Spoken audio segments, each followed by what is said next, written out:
प्रभु जी, सब लोग हैं कॉल पर अभी। तो पहला सवाल मनीष प्रभु का था। मनीष प्रभु, आप पूछना चाहेंगे व्यासदेव के बारे में जो आपने पूछा था? कल हम लोग रीडिंग कर रहे थे कि व्यासदेव जी महाभारत में थे और भगवान श्री कृष्ण भी साथ में थे और कहा गया कि वो उनके अवतार हैं।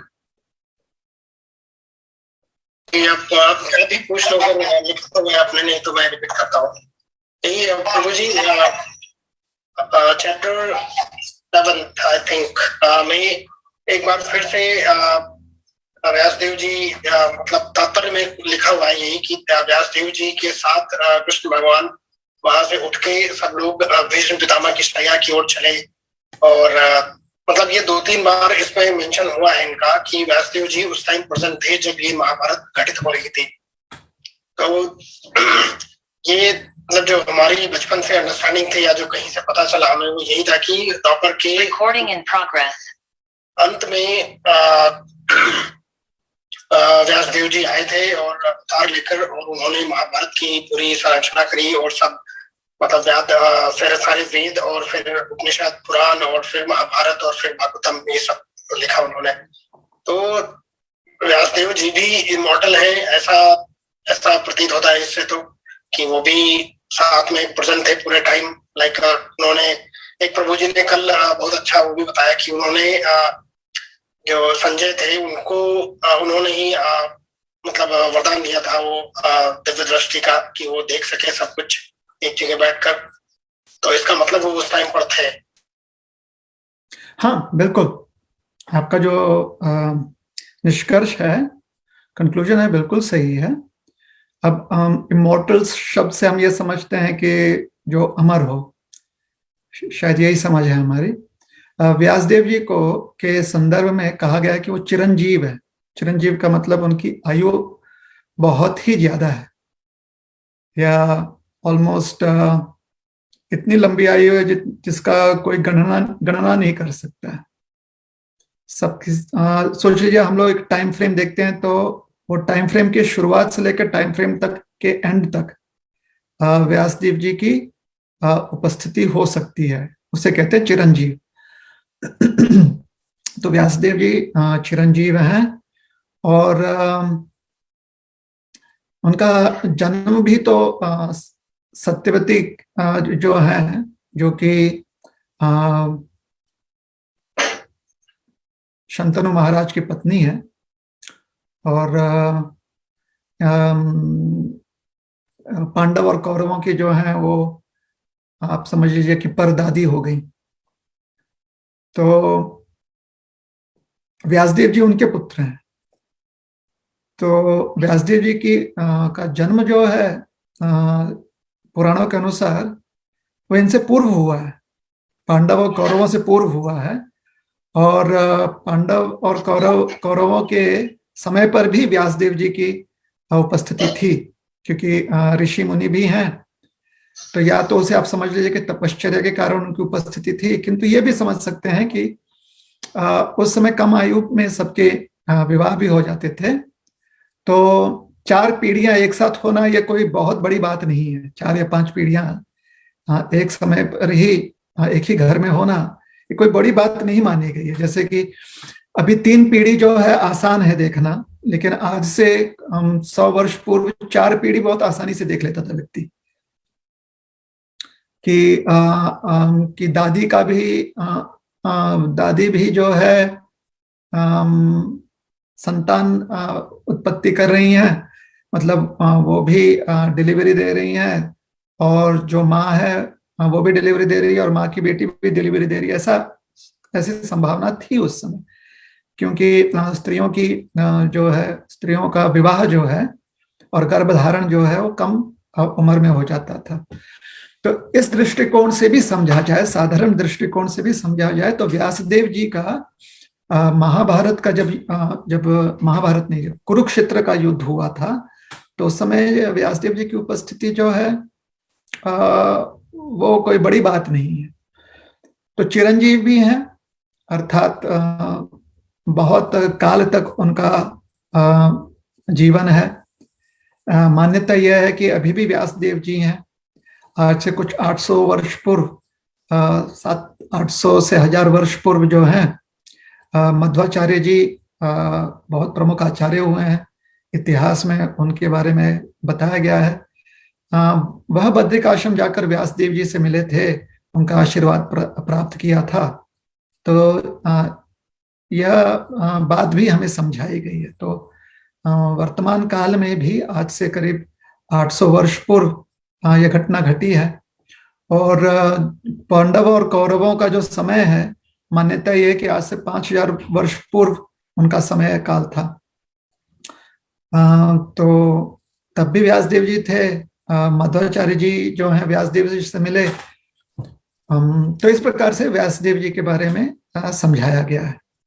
तो भगवान कृष्ण जो हैं जब इस संसार में अवतरित हुए तो उस समय व्यासदेव जी पहले से ही इस संसार में, इस भूतल पर उपस्थित थे।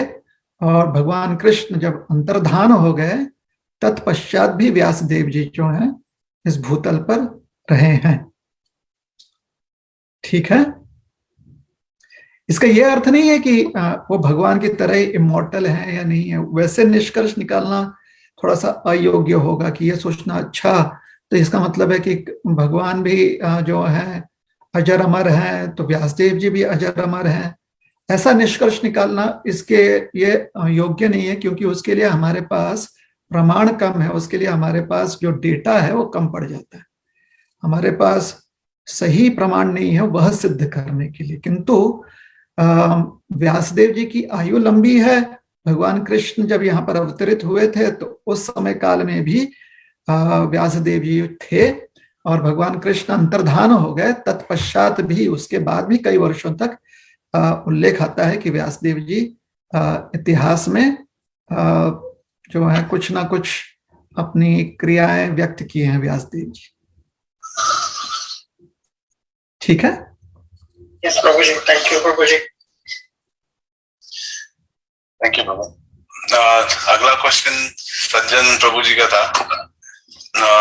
हम लोग ने प्रभु जी जब पढ़ रहे थे तो भागवतम में कैंटो 1 चैप्टर 9 टेक्स्ट 13 में ऐसा कहा गया है, मैं पढ़ देता हूँ उसका ट्रांसलेशन हिंदी में, कि जहां तक मेरी, भीष्मदेव कह रहे हैं कि जहां तक मेरी पुत्र वधु कुंती का संबंध है, वह महान सेनापति पांडु की मृत्यु होने पर उनके सारे बच्चों के साथ विधवा हो गई और इसके कारण उसने घोर कष्ट सहे। और अब जब तुम लोग बड़े हो गए हो तो भी वह तुम्हारे कर्मों के कारण काफी कष्ट उठा रही है। तो सज्जन प्रभु जी का क्वेश्चन था। सज्जन आप पूछेंगे? हरे कृष्ण प्रभु जी। यस, तो मैं पूछता हूँ, क्वेश्चन ये था कि जैसे जब वो विधवा हो गई तो उनको बच्चों के साथ कष्ट था, ये तो बात समझ में आती है। और ये जो सिनेरियो अभी की बात है उसमें महाभारत का युद्ध खत्म हो चुका है और द्रोण जो है वो तीरों के उस पे लेटे हुए हैं। तो उस समय द्रोण नहीं जी, द्रोण नहीं लेते और भीष्मदेव, सॉरी, तो भीष्मदेव उस पे लेटे हुए हैं। तो उनका उस समय उन्होंने कहा कि अभी भी तुम्हारे कर्मों के कारण वो कष्ट झेल रही हैं। तो जो उनका रेफरेंस है जो करंट टाइम में, वो इसको लेके है कि वो अभी भी झेल रही हैं। तो अभी उनको अपने पुत्रों के कारण क्या कष्ट हो रहा है?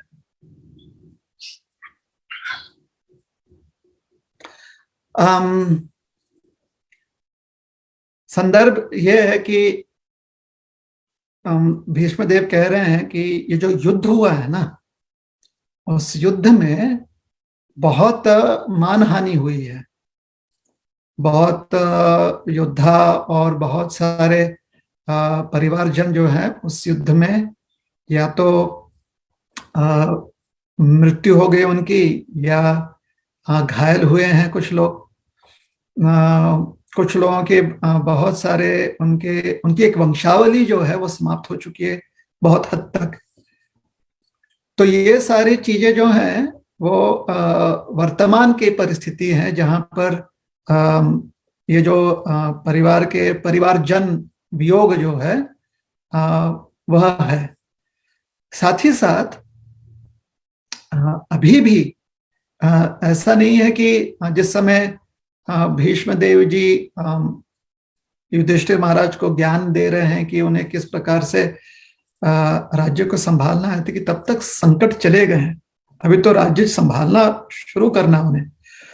तो कुंती जी का जीवन जो है अपने पुत्रों को सुरक्षित रखने में पूरा जीवन निकल गया, ताकि उनको ज्यादा कष्ट ना हो।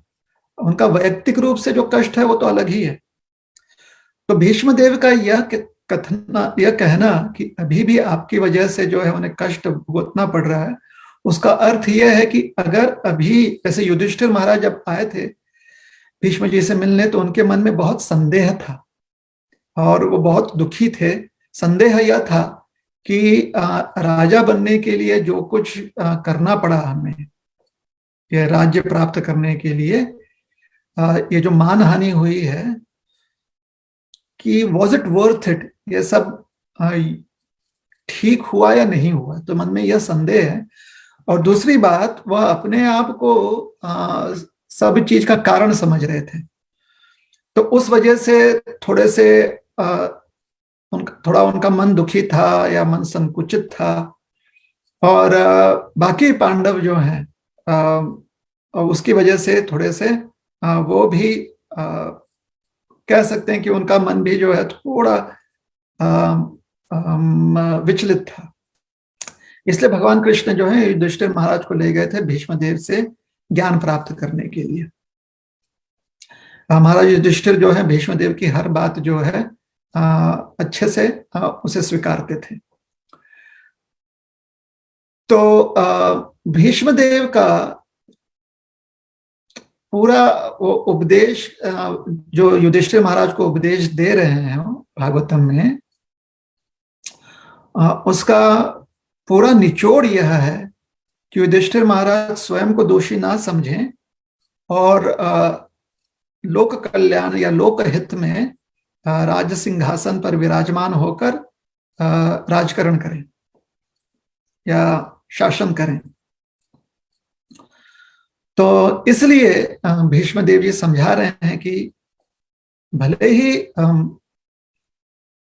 आप जो हो, आपकी स्थिति जो है या आपका मन जो है किसी भी स्थिति में क्यों ना हो, आपकी माँ जो अपने पति को बहुत कम उम्र में खो दी थी, इतना क्लेश उन्हें हुआ था, फिर ये इतना नरसंहार हुआ, कितने सारे रिश्तेदारियां इसमें समाप्त हो गई, कितने सारे परिवारजन मित्र सहयोगी जो हैं वह या तो दुखी हो गए हैं या उनकी मृत्यु हो गई है। तो इसको जो कहते हैं ना कि दी आफ्टर मैथ, कि इतना बड़ा जो घटना घटी थी, उसके उपरांत जो कुछ समस्याएं हैं कुंती महारानी जो है वो सब देख रही। तो कृपया करके आप जो हैं अपने मन को स्थिर कीजिए और सुशासन से सभी को प्रसन्न कीजिए, सभी के मन को प्रसन्न कीजिए। यह भीष्म देव का उद्देश्य है। ठीक है, हरे कृष्ण। हरे कृष्ण। और एक बात यहाँ पर कहनी जरूरी है कि कभी कभी ना बहुत कभी कभी नहीं, लेकिन अगर हमारे पौराणिक जो भी कथाएं हैं, पुराण तो अगर आप पढ़ेंगे तो उसमें स्पष्ट हो ही जाता है, लेकिन जब भी कथाएं होती हैं, जब कथाएं बताई जाती हैं, तो स्त्री का जो कष्ट है वो उतना दिखाई नहीं पड़ता है, क्योंकि सब जो है बहुत ही पुरुष प्रधान कथाएं हैं। जहां पर भी शौर्य की बात हो या राज शासन की बात हो, तो पुरुष प्रधान कथाएं हैं। जहां पर जो एक माँ है या एक पत्नी है या बेटी है, उनके जो भी अनुभव हैं वो इतने स्पष्ट दिखाई नहीं देते हैं। तो यहाँ पर भीष्मदेव जो है, क्योंकि उन्होंने बहुत सारे पीढ़ियों को इस सारे जो राजकरण था उसके प्रभाव में देखा था, तो जानते थे कि कुंती जी का बहुत ही आप कहते हैं कुंती जी को बहुत कुछ देखना पड़ा है, और बहुत पीड़ा से उन्हें जाना पड़ा है। तो एक सहानुभूति होती है जो पुत्रवधू हैं, तो सहानुभूति थी उनके प्रति। और इससे हम ये सीख सकते हैं किस प्रकार से हमें हर परिवार के हर सदस्य के प्रति जो है ना थोड़ा सा मर्म चक्षु रखना चाहिए, मतलब थोड़ा सी सहानुभूति होनी चाहिए, स्त्री हो या पुरुष। ठीक है, हरे कृष्ण। हरे कृष्ण जी। सज्जन जी का और एक सवाल था, अभी जस्ट उन्होंने पूछा, सज्जन को पूछना है, दशरथ जी के बारे में शिकार करते हैं। जी प्रभु जी, कल इसी तरह एक रेफरेंस में बात चल रही थी, तो उसमें ये हुआ कि पहले के जो राजा थे वो लोग शिकार करने जाते थे, और शिकार का उद्देश्य होता था, या तो दो उद्देश्य हो सकता है मेरे दृष्टि में, कि या तो एंटरटेनमेंट के लिए शिकार हो रहा है या भोजन के लिए शिकार हो रहा है। और इन दोनों ही स्थिति में किसी पशु का वध करना वध होता था।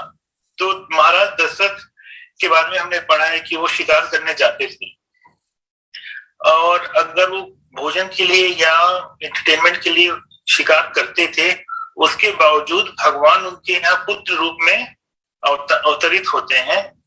तो इससे क्या, अगर पशु का वध कोई कर रहा है भोजन के लिए या एंटरटेनमेंट के लिए, तो क्या ये पाप नहीं हो रहा है?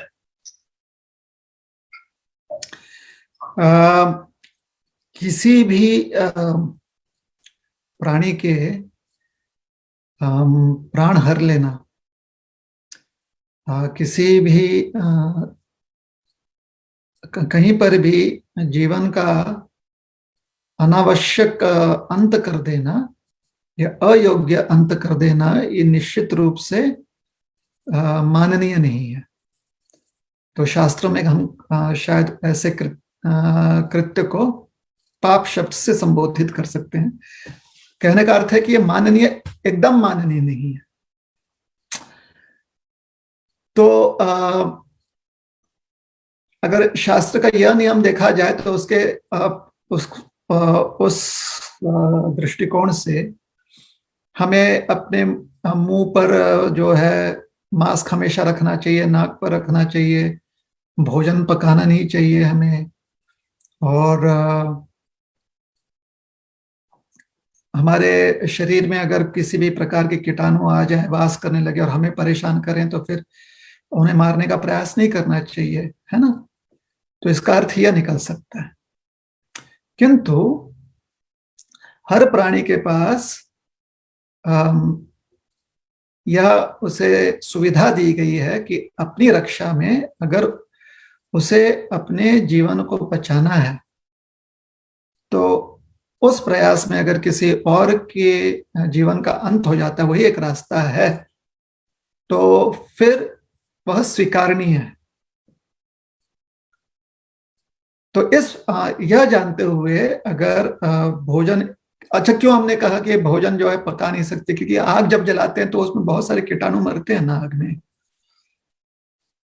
जब पानी हम उबालते हैं तो पानी में बहुत सारे कीटाणु होते हैं, मर जाते हैं, है कि नहीं। तो अपने प्राणों की रक्षा करने हेतु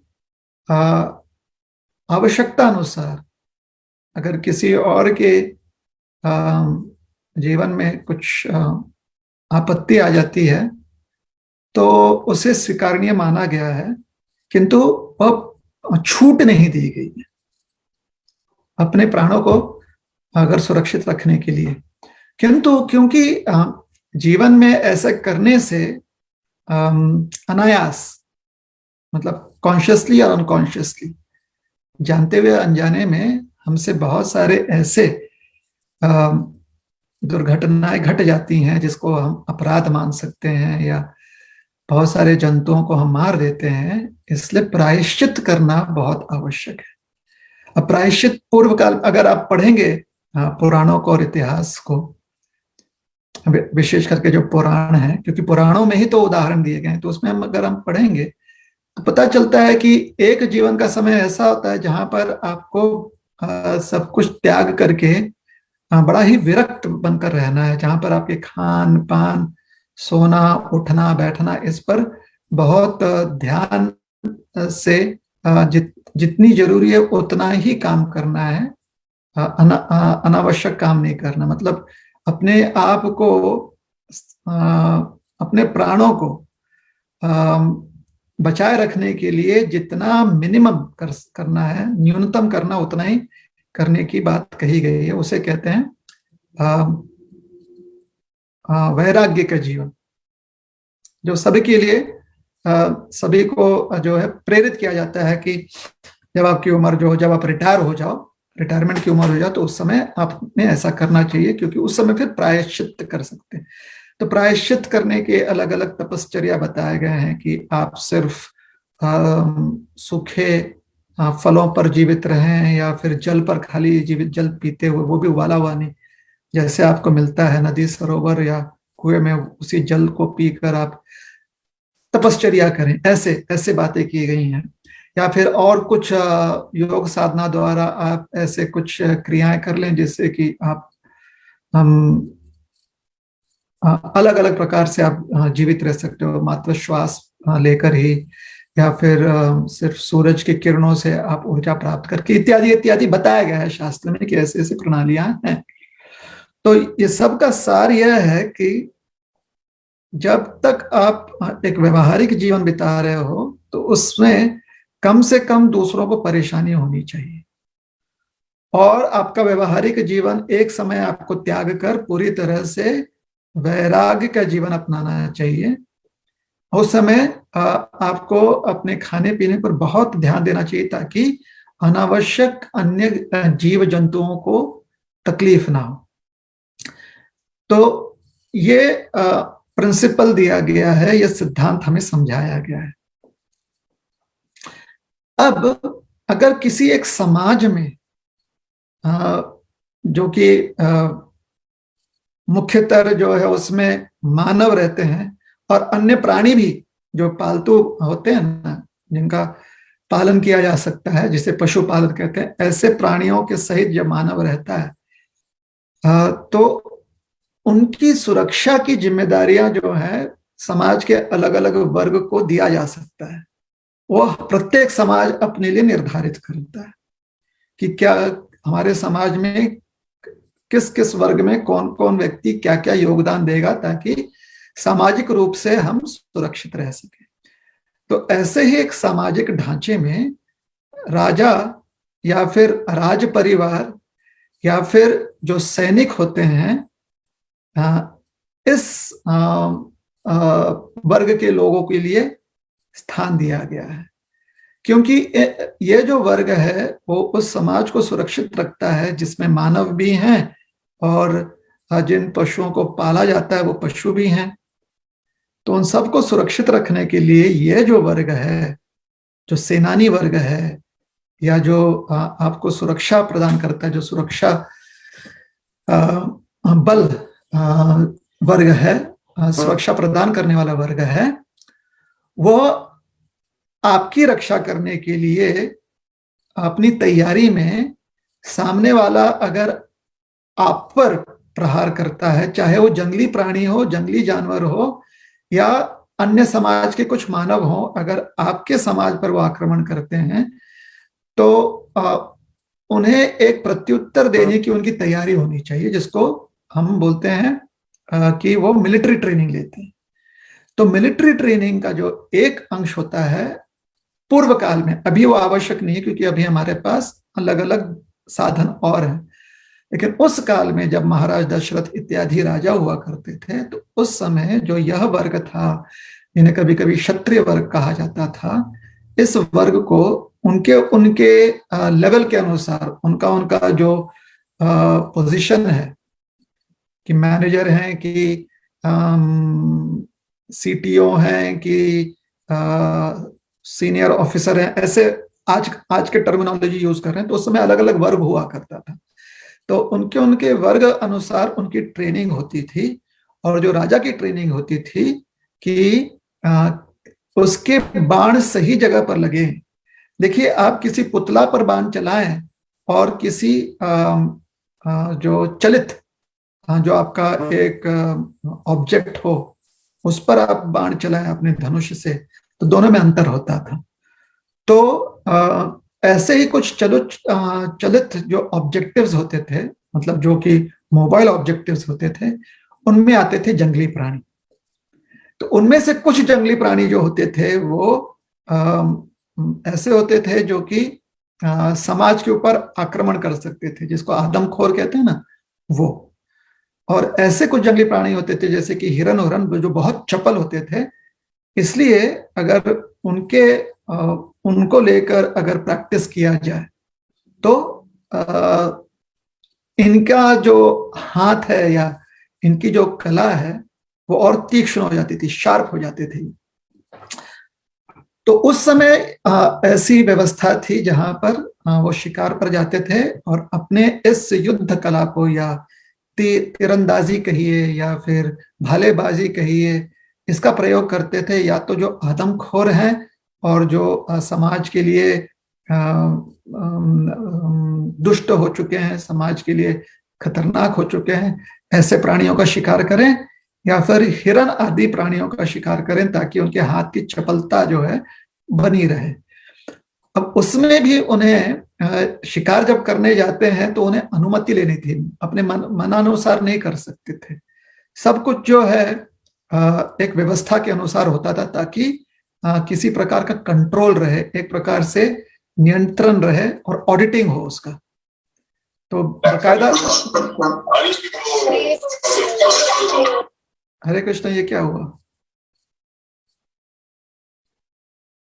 पता नहीं प्रभु जी, सब लोग तो म्यूट है। हाँ, ये हरि बोल कहाँ से आ गया? पता नहीं प्रभु। चलिए, ठीक है। तो उन्हें उनका एक ऑडिटिंग होता था उनके एक्टिविटीज का, और फिर उन्हें बताना पड़ता था अगर ऐसे शिकार करने, क्योंकि एक तो राजा है तो सारी व्यवस्था तो करनी पड़ेगी ना, राजा की सुरक्षा होती है। तो उनके लिए ताकि वह उनकी जो युद्ध शैली है वो हमेशा शार्पन रहे, हमेशा वो जो है ठीक रहे, उसके लिए वो व्यवस्था उनके लिए दी गई है। किंतु राजा के ऊपर और उत्तरदायित्व होता था कि राजा अन्य प्रजाओं के तुलना में, जो राजघराने के लोग होते थे, राजा होता था, जो मंत्री होते थे, जो क्षत्रिय जिनका स्वभाव होता था, ऐसे मंत्री, इन लोगों के लिए अत्यंत आवश्यक होता था कि वो एक समय पर अपना व्यवहारिक जीवन त्याग कर वन में जाकर तपश्चर्या करें, प्रायश्चित करें, क्योंकि समाज की रक्षा में उन्हें यह सब करना पड़ता था। अब इनमें से जो कुछ प्राणी होते थे, चाहे वो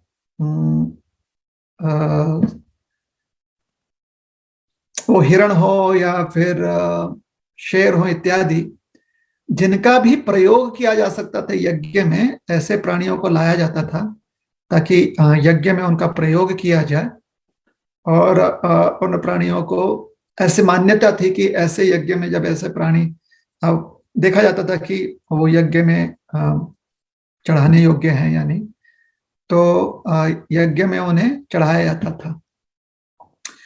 अब हमें ऐसे स्पष्ट कहीं पर यह प्रमाण नहीं मिला है, हमारे जितना भी अध्ययन हमने किया हुआ है। हालांकि हमने बहुत लोगों को सुना है और देखा है, उन्होंने प्रमाण देने का भी प्रयास किया है शास्त्र में से, किंतु उस प्रमाण के बहुत सारे और भी अर्थ निकल सकते हैं। तो हमें स्वयं से यह प्रमाण तो नहीं मिला है कि मात्र मनोरंजन के लिए शिकार करना, ये उस समय अनुमति दी जाती थी, मनोरंजन के लिए करें शिकार, और ना ही अनुमति दी जाती थी कि उस शिकार का जो है व्यक्ति वहीं पर बारबेक्यू कर वहीं पर खाने लगे, उसकी भी अनुमति नहीं दी गई है। यज्ञ में उसका प्रयोग हो सकता है, यह उल्लेख जरूर है। तो किसी भी प्रकार से जो है अनुमति स्पष्ट रूप से दी नहीं गई कि हम दूसरे प्राणियों को मात्र अपने मनोरंजन के लिए, दूसरे प्राणी हो, अन्य पशु हो या फिर मानव हो, सिर्फ अपने मनोरंजन के लिए या अपने उपभोग के लिए या अपने भोजन के लिए उन्हें मारा जाए। इसकी अनुमति जो है शास्त्र में ऐसा प्रमाण स्पष्ट नहीं देखने को मिला है। और अभी भी हमें कोई दिखा दे और या हमें बता दे ऐसा कोई प्रमाण है तो फिर हम उस पर चर्चा कर सकते हैं। तो जहां तक हमें हमारी समझ है, हमें ऐसा प्रमाण नहीं दिखाई पड़ा है। हाँ, फिर बहुत सारे लोग जो हैं किसी भी चीज का प्रमाण लेकर अपने अनुसार उसका फिर प्रयोग करना शुरू कर लेते हैं कि नहीं भाई, क्षत्रियों के लिए मांस खाना तो अलाउड है, नहीं तो उन्हें शक्ति कहाँ से मिलेगी, प्रोटीन कहाँ, इत्यादि इत्यादि इत्यादि। तो ये सारे जितने भी तर्क हैं बहुत आसानी से काट दिए जा सकते हैं। ये तर्क जो है इनका कोई स्टैंडिंग नहीं है, जो ऐसे तर्क देते हैं कि मांसाहार किया जा सकता है। ठीक है, तो दशरथ महाराज के भी प्रसंग में जो रामायण में कथा आती है कि दशरथ महाराज और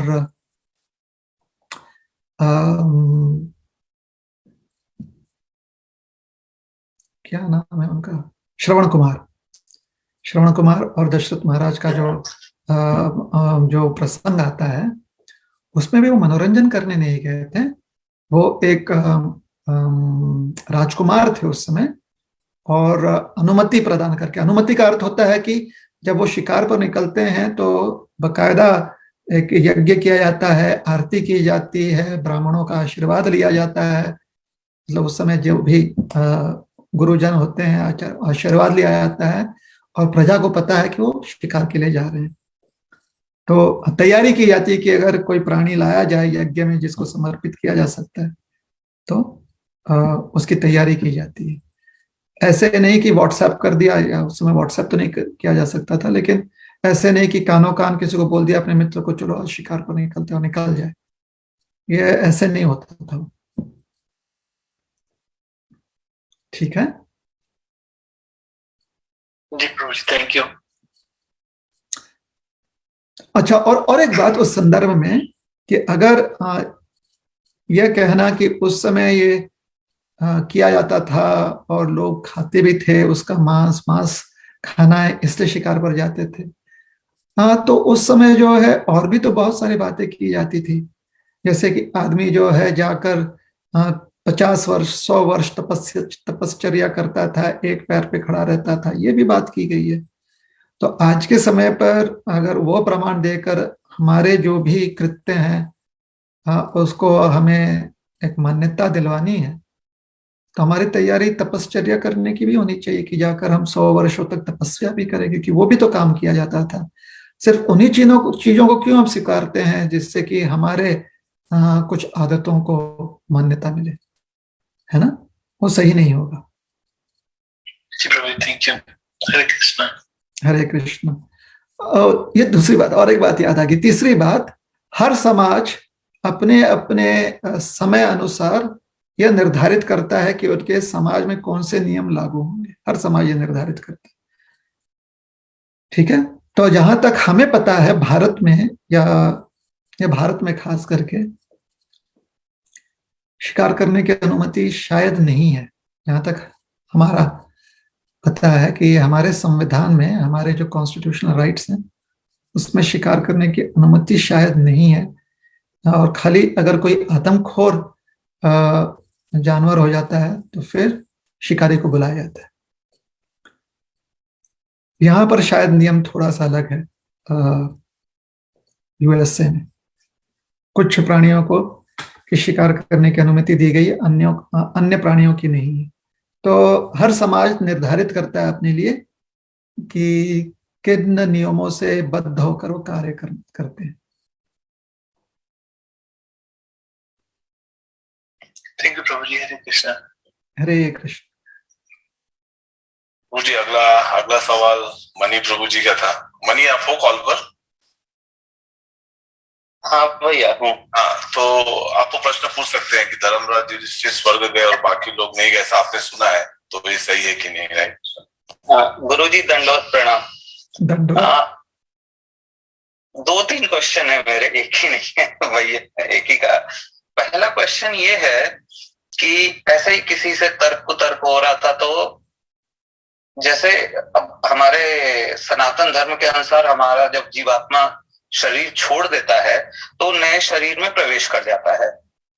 ठीक है, तो जैसे ही नए शरीर में प्रवेश कर गया तो जो हम पितरों के लिए करते हैं वो क्यों करते हैं? जब वो जीवात्मा वहां है ही नहीं तो फिर हम किसके लिए वो तर्पण चाहे जो चीजें करते हैं, क्या उसका मतलब है और क्या उसका तात्पर्य है? तर्पण की जो प्रथा है ना, वो हिंदू समाज में उसका अर्थ थोड़ा व्यापक है, लेकिन संक्षिप्त में यही समझना चाहिए कि तर्पण व्यक्ति इसलिए करता है क्योंकि आज उसका जो भी अस्तित्व है ना, वो अपने पूर्वजों के कारण है। अगर हमारे पूर्वज ना होते तो हमारा अस्तित्व नहीं होता।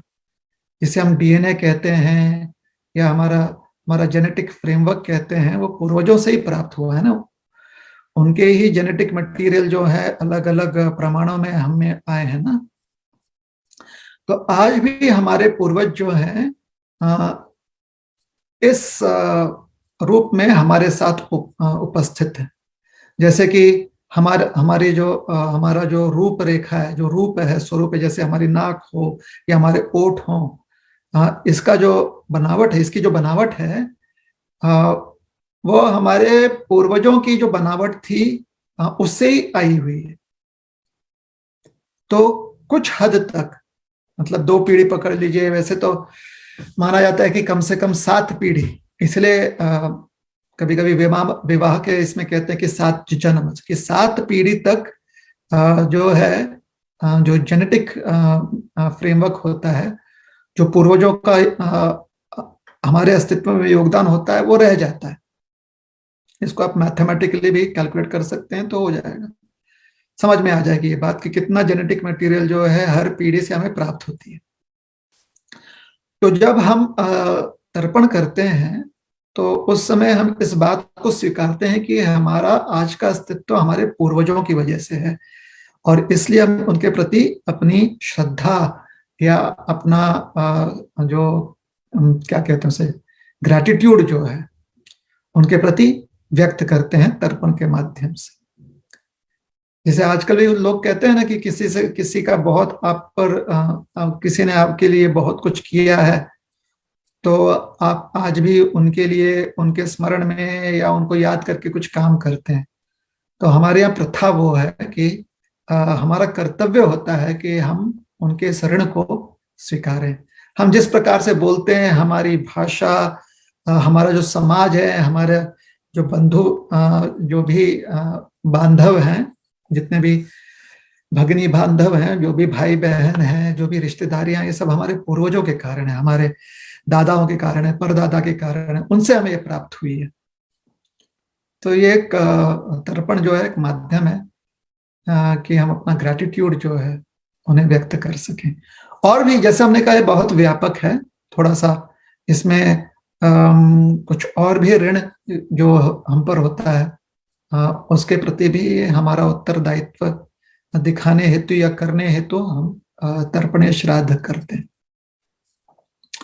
ठीक है जी गुरुजी। दूसरा प्रश्न ये था मेरा, मुझे पता नहीं ये सत्य है कि काल्पनिक है, जैसे मैंने ये भी याद नहीं है, मैंने पढ़ा है कि सुना है कि जिस समय पांडवों ने अपना राज्य महाराज परीक्षित को देके अपनी तपस्या के लिए निकल गए, तो हुआ कि वो लोग सदैव स्वर्ग जाने वालों में सिर्फ धर्मराज युधिष्ठिर ही पहुंच पाए थे। बाकी जो पांडव थे एवं द्रौपदी थी, वो पहले नर्क गए, नर्क की यातनाएं भोग के तब स्वर्ग में गए। क्या ये सत्य है? और दूसरा, अगर वो लोग नर्क गए तो क्यों गए?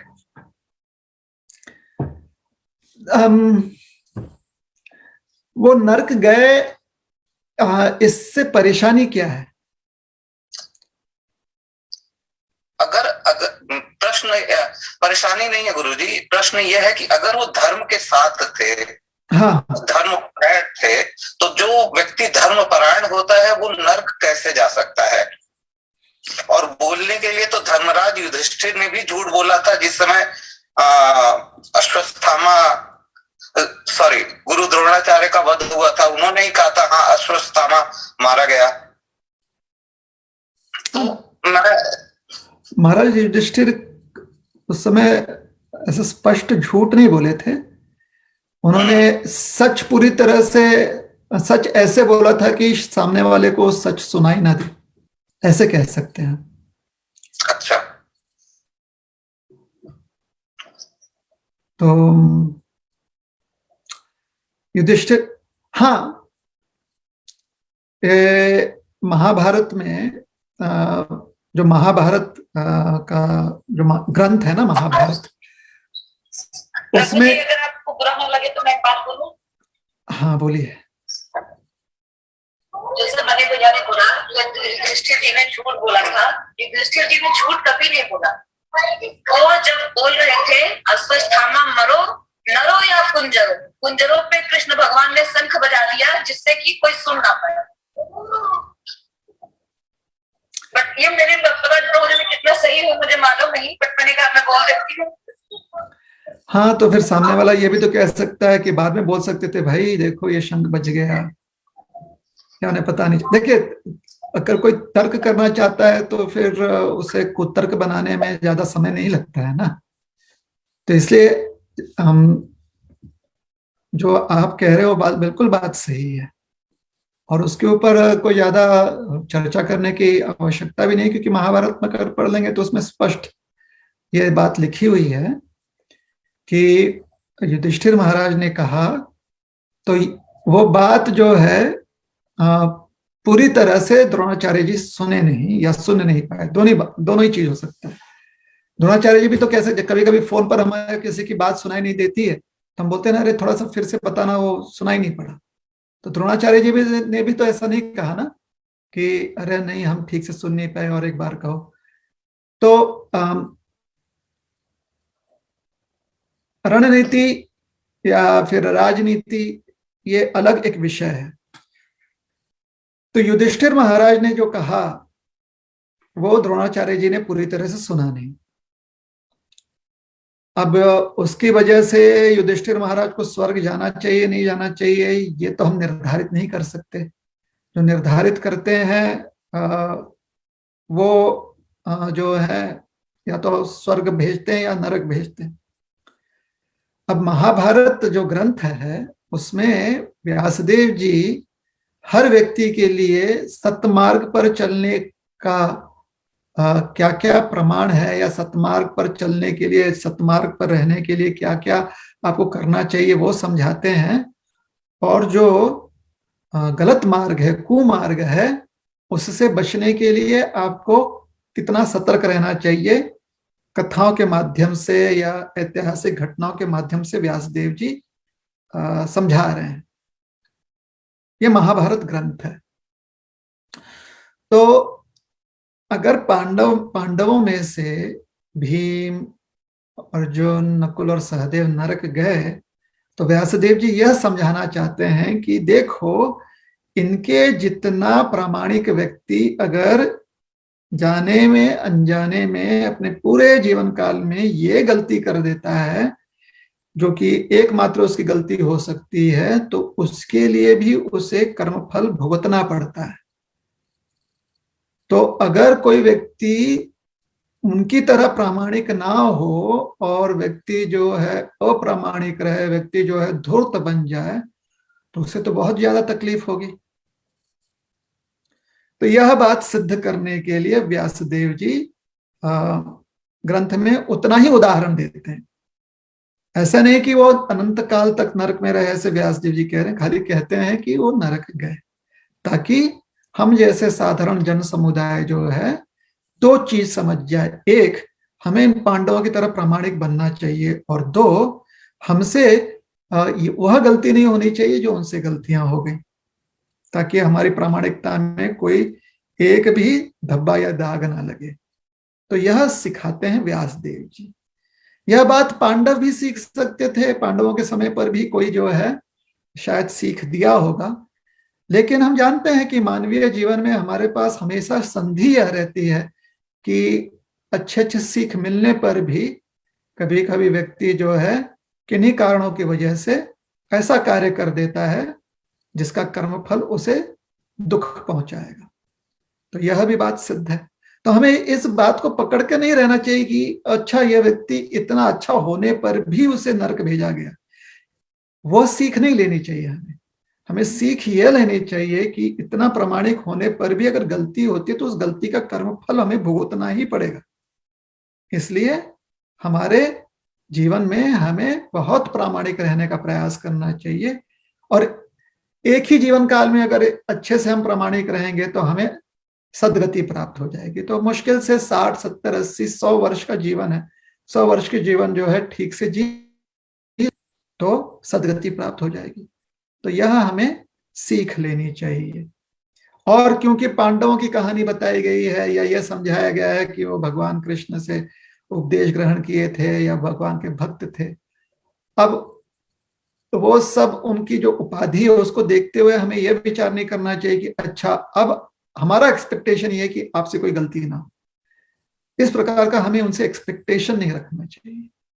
हमें अपने आप से एक्सपेक्टेशन रखनी चाहिए। हमें अपने आप से अपने बारे में हमें यह सब सोचना चाहिए कि हम कैसे अच्छे बने और कैसे दूसरों को अच्छे बनने के लिए स्वयं के जीवन से प्रेरणा दें या स्वयं के अनुभवों से हम सीख लें। लेकिन दूसरे हमारे इच्छानुसार कार्य करें ऐसा हमें या हमारे समझ के अनुसार कार्य करें, हमें ऐसी बात अपने मन में नहीं रखनी चाहिए, क्योंकि ये सब सारी आकांक्षाएं जो हैं ये कब महत्वाकांक्षाएं बन जाएंगी और कब फिर हमारे लालच बन जाएंगे और किस प्रकार से फिर हमें हमारे मन को विचलित कर देंगे, ये तो सभी जानते हैं, है ना। तो सीख लीजिए। जैसे कभी कभी हंसी मजाक में कह देते हैं ना कि अरे शब्दों पे मत जाइए, मर्म को समझिए। तो इसी प्रकार से जो मर्म है, जो एसेंस है, वो समझाने के लिए व्यासदेव जी ये सारे ऐतिहासिक जो घटनाएं हैं उनको कथा स्वरूप में समझाते हैं। ठीक है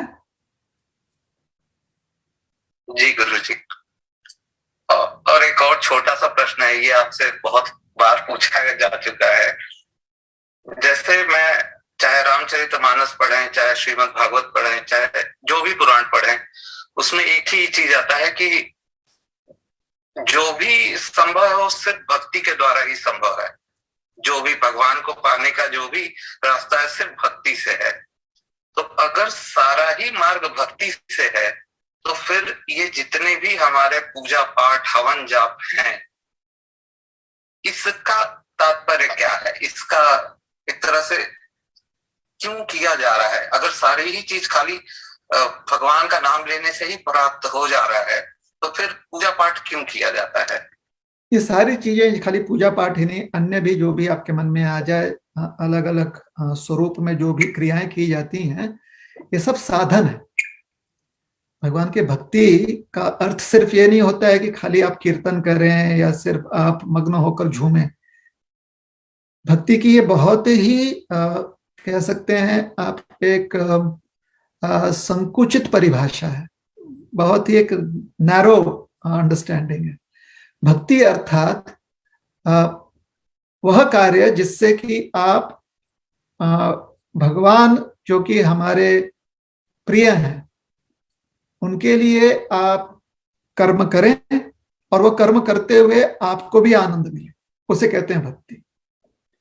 भगवान क्योंकि हमारे प्रिय हैं तो अपने प्रिय कर के लिए हम कर्म करते हैं, चाहे वो भजन हो, चाहे वो मनन हो, चाहे वो ध्यान हो, चाहे वो खेती हो, चाहे वो पारिवारिक जीवन हो, जो भी हो, अपने प्रिय कर के लिए करते हैं। मतलब जिससे हम प्रेम करते हैं, भगवान से प्रेम करते हैं, और वह कर्म करते हुए हम आनंदी रहते हैं, उसे कहते हैं भक्ति। तो अगर कोई पूजा पाठ करते हुए आनंदी है और प्रेम से भगवान को वो समर्पित कर रहा है, प्रेम से भगवान को अर्पण कर रहा है, तो भगवान ने पहले ही कहा है कि ऐसे पूजा पाठ को हम स्वीकारते हैं। लेकिन जो पूजा पाठ सिर्फ अपने स्वेच्छा के लिए करता है या कुछ लाभ प्राप्त करने के लिए करता है, तो भगवान उसे आशीर्वाद वैसे ही देंगे कि उसे वो लाभ मिल जाएगा, किंतु भगवान प्राप्त नहीं होंगे। ठीक है जी गुरु जी, धन्यवाद।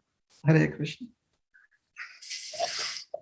जी और एक लास्ट सवाल, और 2 सवाल है लेकिन आई थिंक टाइम हो रहा है, तो एक लास्ट सवाल लेंगे। ये पद्माकर प्रभु जी का सवाल था, उनको किसी मित्र ने पूछा था, तो पद्मा भैया पूछना है क्वेश्चन? हाँ प्रभु, वो सवाल का उत्तर आपने जब सज्जन प्रभु के क्वेश्चन का आप दे रहे थे आंसर, उसमें वो मिल गया है, बट फिर भी मैं आपको एक वही संदर्भ फिर से बताना चाहता हूँ। जैसे एक मित्र थे, तो उनका भी वही था कि भाई उनका कहना था कि भाई राम जी क्षत्रिय थे, तो एज अ क्षत्रिय वो हिरण का संहार करते थे या कोई भी एनिमल का संहार करते थे, और उनको खाने की भी अनुमति थी। मेरा भाई तू कहीं पे भी लिखा हुआ मुझे बता देगा कि श्री राम जी ने ये खाया है, then I can take it forward, यहाँ पे भी है। बट वो गलत है कि क्षत्रिय लोग मांस खाते थे करके। ये हम लोग ने आज के युग में ये एक विचारधारा कर ली है कि क्षत्रिय तो मांस खाते ही होंगे। तो उन्होंने एक संदर्भ और दिया कि अरे राम जी वो हिरण के पीछे गए मारने के लिए। तो मेरा कहना था कि भाई if you look at the background, वो सीता जी के कहने के वजह से वो हिरण को पकड़ने के लिए गए थे, ना कि उसको मार के खाने के लिए गए थे करके। तो ये था। बट मैंने बोला यदि तुझे फिर भी डाउट है तो मैं, प्रभु जी आते हैं एवरी थर्सडे को, मैं पूछ के वापस बता सकता हूँ तुझे उसके और क्या उसके अराउंड की कहानियां या जो भी देखो क्लैरिफिकेशन और चाहिए करके। बट आपने सज्जन प्रभु जी के आंसर्स में वो पूरा दे दिया कि इवन दो क्षत्रिय लोग हंट करते थे, वो अपनी शैली को सुधारने के लिए करते थे और विद अनुमति करते थे। ऐसे नहीं कि मेरे मन में आया मैं जाके किसी को भी मार के खा लिया है, एंटरटेनमेंट पॉइंट ऑफ व्यू में जाके संहार करके आ गया करके। हाँ, और ये जो लेफ्ट प्रोपेगेंडा है ना, जिनको लेफ्टिस्ट कहते हैं हम लोग अपने आप को राइट विंग मानते नहीं है, लेकिन उन लोग कहते हैं कि हम लोग राइटिस्ट हैं। जो भी है, जो लेफ्ट प्रोपेगेंडा है, उनका कहना यह है कि रामचंद्र जी हिरण को मारने गए थे क्योंकि उन्हें खाना था। बिल्कुल सही बताया आपने कि राम जी उसे पकड़ने गए थे, और जब पता चला कि ये एक असुर है तो तब उन्होंने बाण चलाकर उसे मारने का प्रयास किया और मार भी दिया उसे। जब उन्हें पूरी तरह से समझ गए वो कि एक असुर मतलब एक दानव है, राक्षस है, तो उन्होंने उसका संहार किया।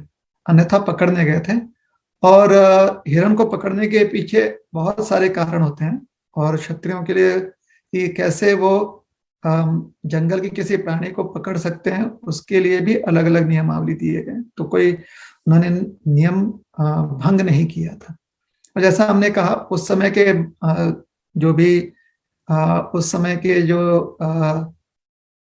नियमावली थे उसको अगर अभी लागू करना चाहें तो संभव नहीं है। आज के नियमावली को देखते हुए हमें उसे लागू करना चाहिए।